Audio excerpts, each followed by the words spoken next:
soleil se levait à peine, mais Mélianos s'était réveillé depuis bien longtemps. La chasse qui l'attendait aujourd'hui était banale, mais il savait qu'à n'importe quel moment, une quête sans intérêt pouvait devenir la dernière.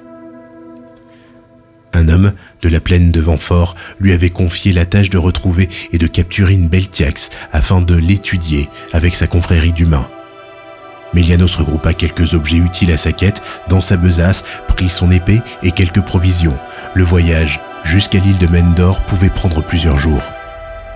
Enfourchant son cheval, Mélianos ressentit comme une appréhension. Son instinct Lupan, aussi fiable que son flair, ne l'avait jamais trahi. Il prit d'abord la route de Minisk, la ville sainte.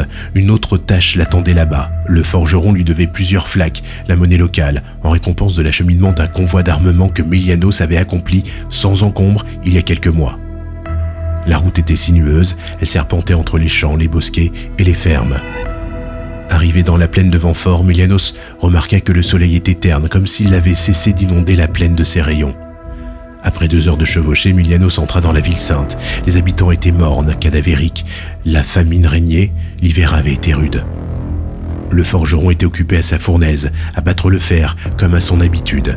Mélianos remarqua les armes exceptionnelles accrochées au mur, les longs poignards ouvragés ornés de pierres.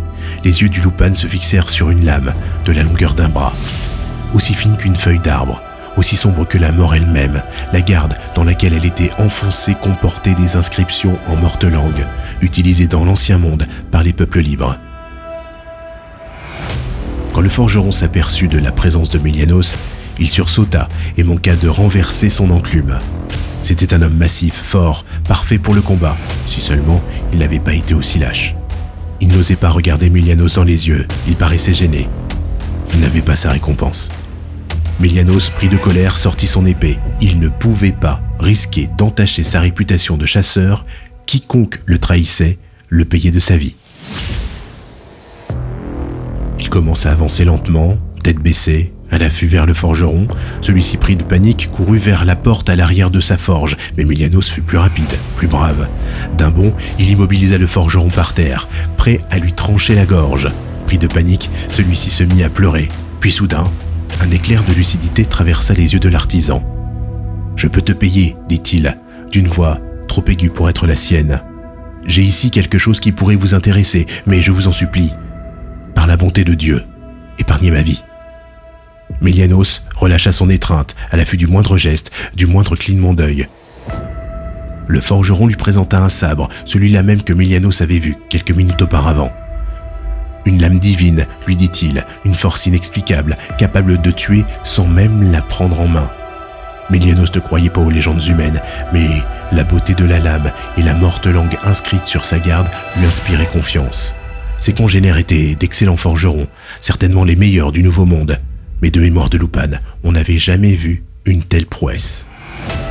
Mélianos prit le sabre entre ses mains, un équilibre absolu, un tranchant redoutable, une prise en main parfaite et une légèreté incroyable.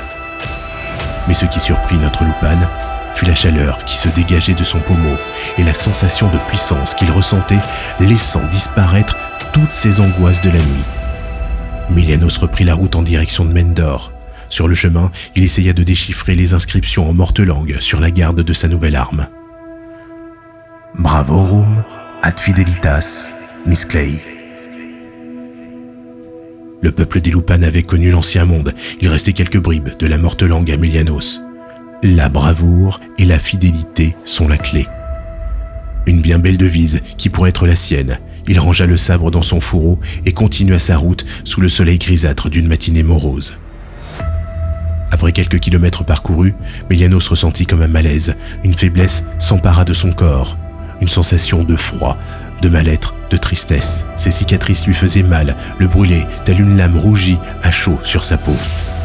Même les arbres semblaient souffrir, les animaux fuyaient, les vaches meuglaient autour de lui. Soudain, son cheval à bout de souffle tomba à genoux. Mélianos s'écrasa lourdement sur le sol, suffocant, se tordant de douleur. Que se passait-il? Ce n'était pas comme ça qu'un Lupan retournerait à la terre, il mourrait en combattant. Son regard se tourna alors instinctivement vers les montagnes, et c'est là qu'il la vit. Une vapeur sombre et informe sortait des entrailles de la terre, tel un mâle prisonnier depuis des siècles qui retrouvait sa liberté. Un cri cadavérique déchira ses tympans. Emilianos sombra dans un profond coma. Une sorte de cauchemar perpétuel.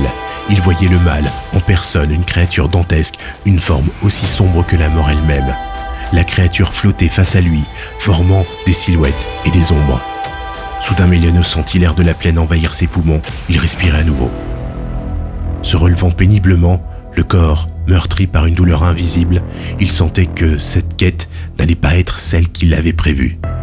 Le mal qui rongeait le Nouveau Monde depuis plusieurs mois était libéré de sa prison de roc. Emilianos savait au fond de lui que le combattre serait une hérésie. Pourtant, son instinct qui ne l'avait jamais trahi lui indiquait de prendre la route du Mont Fer-Blanc. Cette journée allait être longue. Elle ne faisait que commencer.